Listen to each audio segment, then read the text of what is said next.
Hi, I'm Matt Stoller, an author of Monopoly-focused Substack newsletter Big, and host of the podcast Organized Money. And I'm also an antitrust policy analyst. So I have a great segment for you today on this big breakdown. It's about how Wall Street may have made the LA fires worse in terms of damage. So one of the reasons that the recent Los Angeles wildfires were so hard to contain is that more than half of the LA Fire Department's fire trucks were out of service. It's become a bit of a scandal. While fires burned through the Palisades and Eaton neighborhoods, more than 100 of the fire department's 183 fire trucks were apparently sidelined. So according to one leader, there were too many houses to protect and not enough fire engines. That was one of the fire chiefs. So why is this? Well, a lot of people blamed budget cuts, and that's fair in some ways. But there's a more important root issue: increasing prices and metastasizing production delays for these vehicles. The cost of fire trucks has skyrocketed in recent years, going from around $300,000 to $500,000 for a pumper truck and $750,000 to $950,000 for a ladder truck in the mid-2010s to around $1 million for a pumper truck and $2 million for a ladder truck in the last couple of years. Meanwhile, the time it takes to get a fire truck delivered has grown dramatically, from less than a year before the pandemic to anywhere between 2 and 4.5 years today. The skyrocketing prices and longer delivery times have made it difficult to replace aging vehicles in the LA Fire Department's fleet. And as the vehicles have gotten older, they've become more prone to frequent and serious breakdowns, leading to more costly repairs and prolonged downtime. And as the rising cost of maintenance and replacement has squeezed the department's budget, it has had fewer resources for recruiting and retaining firefighters. So against this backdrop, the LA Fire Department wound up having to face some of the worst fires LA has seen in a century, while both understaffed and under-equipped.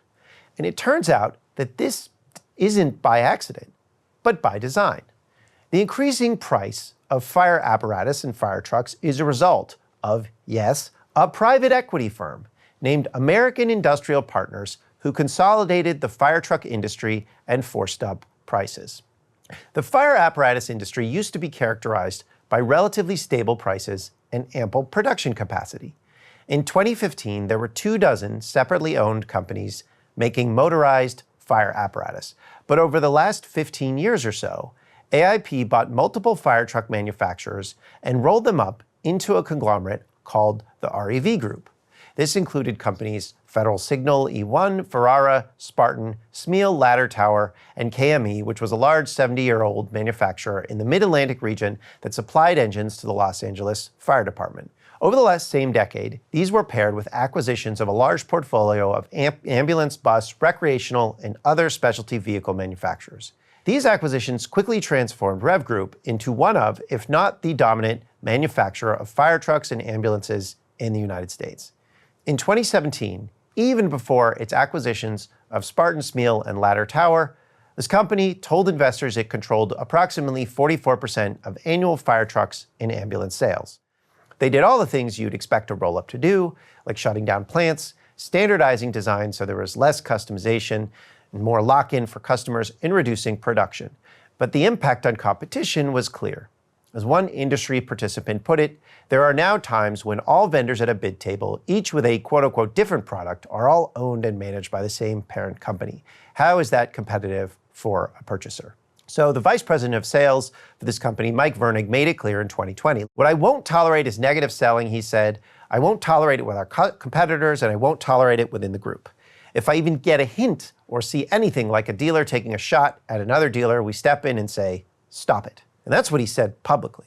So higher costs of trucks are not just an LA problem, obviously. So Seattle, Houston, Atlanta are all struggling with higher costs and delays. A lot of small towns, you'll see it all the time, but they don't usually trace it to this root cause. There's also a problem of lead times, which for new ladder trucks have gone from about 10 to 12 months to 4 to 5 years. And that's not to mention spare parts, which are often difficult to get. So indeed, one reason so many fire trucks were in the boneyard in LA is because they were being scavenged, or at least likely being scavenged, to keep other trucks working.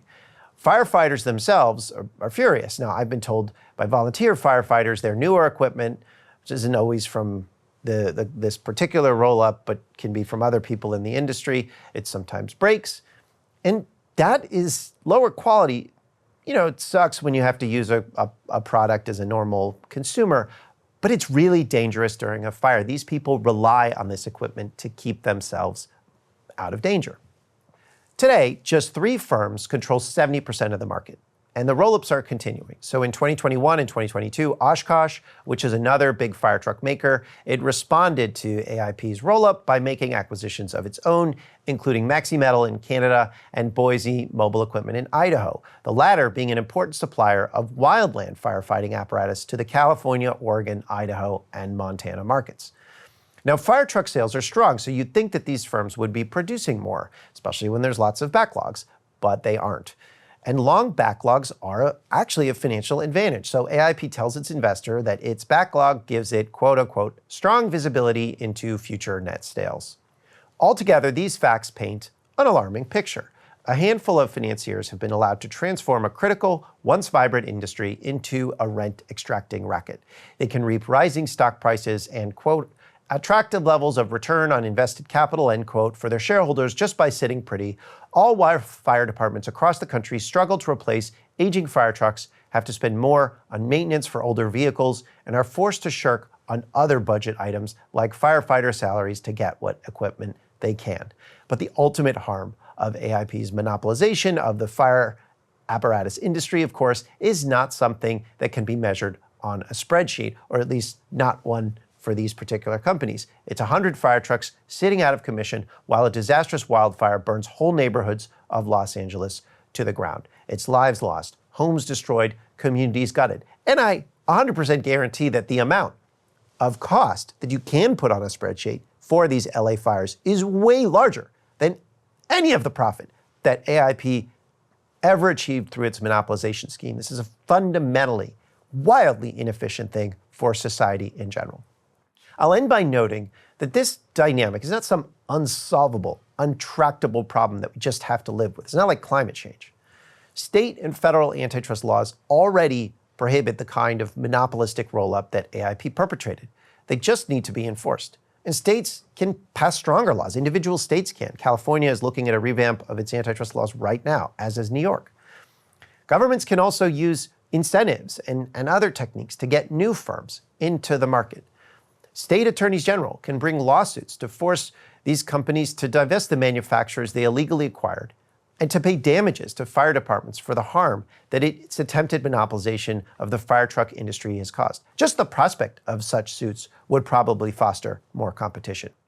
Fire departments and other fire apparatus purchasers can bring their own lawsuits to do the same. So can the Federal Trade Commission and the Antitrust Division of the Department of Justice. If state legislatures or members of Congress want to pave the way for such lawsuits, they can launch their own investigations into the fire apparatus industry. There's a lot of firefighters in municipalities who would be happy to help, so the data is there. And if anyone wants guidance on what a lawsuit against AIP could look like, Federal Trade Commission Chair Lina Khan left us a roadmap just before she stepped down last week. Khan sued private equity giant Welsh Carson for rolling up Texas anesthesiologist practices to drive up the price of anesthesia services to Texas patients. That's somewhat similar to the situation that we have here. So we have all the tools we need to check this greed and abuse and to restructure the fire truck industry so it serves the public interest. One key question is whether we can get our political leaders to make that happen. So thanks for watching this big breakdown on the Breaking Points channel. If you'd like to know more about how big business and how our economy really works, you can sign up by going to the link in the description below, signing up for my Market Power Focus newsletter, Big, or listening to the podcast that I co-host, Organized Money, at organizedmoney.fm. Thanks, and have a good one. Hey, if you like that video, hit the like button or leave a comment below. It really helps get the show to more people. And if you'd like to get the full show, ad-free, and in your inbox every morning, you can sign up at breakingpoints.com. That's right. Get the full show, help support the future of independent media at breakingpoints.com.